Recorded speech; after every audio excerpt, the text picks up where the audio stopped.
Hi friends, ಎಲ್ಲರಿಗೂ ಬೆಳಗಿನ ಶುಭೋದಯಗಳು. ನಾವೆಲ್ಲ ತುಂಬ ಚೆನ್ನಾಗಿದ್ದೀವಿ, ನೀವು ಚೆನ್ನಾಗಿರ್ಬೇಕಂತ ಹೇಳ್ಬಿಟ್ಟು ಆ ದೇವರಲ್ಲಿ ಪ್ರಾರ್ಥಿಸುತ್ತಾ welcome to back our channel. ನೋಡಿ ಫ್ರೆಂಡ್ಸ್, ಇವತ್ತಿಗೆ ಸುಮಾರು ಒಂದು ವರ್ಷದ ಹಿಂದೆ ನಾವು ನಮ್ಮ ಮನೆಯ ಒಂದು ಚಿಕ್ಕದಾಗಿರ್ತಕ್ಕಂಥ ಒಂದು ತೋಟವನ್ನು ಮಾಡಿ ಅದರಲ್ಲಿ ಕಬ್ಬು ಬೆಳೆದಿದ್ದೀವಿ. ಕಬ್ಬು ಆಗಿರ್ತಕ್ಕಂಥದ್ದು ಕರೆಕ್ಟಾಗಿ 12 ತಿಂಗಳ 15 ದಿನಕ್ಕೆ ಕರೆಕ್ಟಾಗಿ ಬಂದಿದೆ, ಬೆಳೆದಿದೆ, ತುಂಬ ಚೆನ್ನಾಗಿದೆ. ಇವತ್ತು ನಾವು ಇದನ್ನು ಕಟಾವು ಮಾಡ್ತಾ ಇದ್ದೀವಿ. ಹೆಂಗಿದೆ ಅಂತ ಹೇಳ್ಬಿಟ್ಟು ಕಟಾವು ಮಾಡಿದ ನಂತರ ನಾವು ತೋರಿಸ್ತೀವಿ. ನೋಡಿ ಫ್ರೆಂಡ್ಸ್, ಇದಕ್ಕಿಂತ ಮುಂಚೆ ಇಲ್ಲೊಂದು 2-3 ಕಟ್ ಮಾಡಿದ್ದೀವಿ.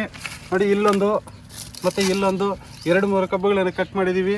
ನೋಡಿ ಫ್ರೆಂಡ್ಸ್, ಕಬ್ಬಾಗಿರ್ತಕ್ಕಂಥದ್ದು ಎಷ್ಟುದ್ದ ಬೆಳೆದಿದೆ ಅಂತ ಇವಾಗ ನಿಮಗೆ ತೋರಿಸ್ತಾ ಇದ್ದೀನಿ.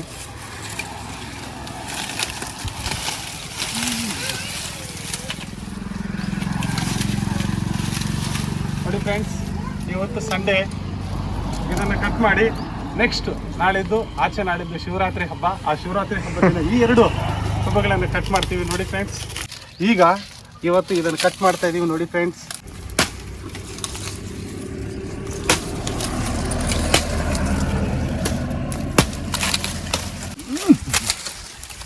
ಒಬ್ಬೊಬ್ಬ ಎಷ್ಟುದ್ದ ಬೆಳೆದಿದೆ, ಗಗನದ ಎತ್ತರಕ್ಕೆ ಬೆಳೆದು ನಿಂತಿದೆ. ನೋಡಿ ಫ್ರೆಂಡ್ಸ್, ನಮ್ಮ ಮನೆ ಮುಂದೆ ತೋಟದಲ್ಲಿರ್ತಕ್ಕಂಥ ಕಬ್ಬು.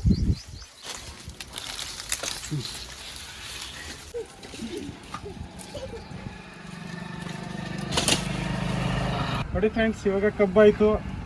ನಮ್ಮ ಮನೆ ಮುಂದೆ ನೋಡಿ, ಅದೇ ತೋಟದಲ್ಲಿ ಕನಕಾಂಬರ ಹೂವಿನ ಗಿಡ. ನೋಡಿ ಫ್ರೆಂಡ್ಸ್, ಕನಕಾಂಬರ ಹೂವಿನ ಗಿಡ. ಅದೇ ರೀತಿಯಾಗಿ ಹೂವು ನೋಡಿ, ದಾಸವಾಳ ಹೂವಿನ ಗಿಡ.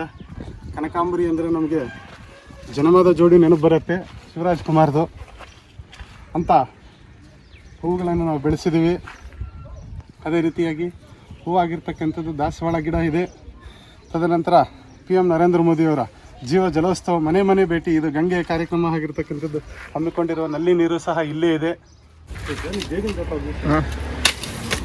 ಗಿರಿ ಇನ್ನ ಕೆಳಗಡೆ ಕಟ್ ಮಾಡಿಗಿರಿ, ಇನ್ನ ಕೆಳಗಡೆ ಅಷ್ಟು ಸ್ವೀಟ್ ಇರಲ್ಲ, ಮೇಲ್ಗಡೆ ಅಲ್ಲಿ ಕಟ್ ಮಾಡು. ಹಾಂ, ಸೂಪರ್. ಅಲ್ಲಿಂದ ಎಲ್ಲ ಇತ್ತಕ್ ಬಿಡಲ್ಲ.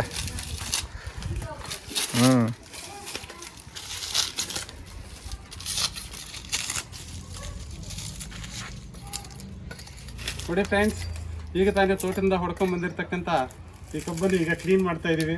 ನೋಡಿ, ನಮ್ಮ ಮನೆಯ ಮುಂದೆ ಆಗಿರ್ತಕ್ಕಂಥದ್ದು ಕಬ್ಬು ಬೆಳೆದಿದೆ ಅಲ್ವಾ, ಆಕಾಶದ ಎತ್ತರಕ್ಕೆ ಬೆಳೆದು ನಿಂತಿದೆ, ತುಂಬ ಚೆನ್ನಾಗಿದೆ ಫ್ರೆಂಡ್ಸ್. ಕಟ್ ಮಾಡಬೇಕು.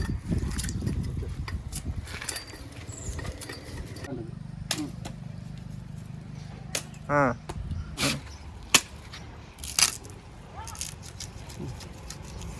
ನಿನ್ ಕೈಯಲ್ಲಿ ಆಗಲ್ಲ, ನನ್ನ ಕೈ ಕೂಡ ಬೆತ್ತ ಆಗುತ್ತೆ. ಅದು ಆ ಥರ ಹಂಗೈತೆ. ಸೂಪರ್ ಆಗಿದೆ ಕಬ್ಬು. ನಮ್ಮ ಮನೆ ಹತ್ರ ಬೆಳೆದಿರೋದು, ತೋಟ ಅಲ್ಲ. ತುಂಬ ಸಿಹಿಯಾಗಿದೆ ಫ್ರೆಂಡ್ಸ್. ನೋಡಿ, ನಿಮ್ಮನೆ ಮುಂದೆನೇ ಈ ರೀತಿ ಬೆಳೆಸಿ, ತುಂಬಾ ಸಿಹಿಯಾಗಿದೆ. ನ್ಯಾಚುರಲ್ ಆಗಿರ್ತಕ್ಕಂಥ ಕಬ್ಬು ತುಂಬ ಸಿಹಿಯಾಗಿದೆ ಫ್ರೆಂಡ್ಸ್. ಅದೇ ರೀತಿಯಾಗಿ ಲೈಕ್ ಮಾಡಿ, ಸಬ್ಸ್ಕ್ರೈಬ್ ಮಾಡಿ, ಶೇರ್ ಮಾಡಿ. ಮತ್ತೊಂದು ಹೊಸ ವಿಡಿಯೋದೊಂದಿಗೆ ನಿಮ್ಮ ಮುಂದೆಗೆ ಬರ್ತೀವಿ. Bye friends, thank you.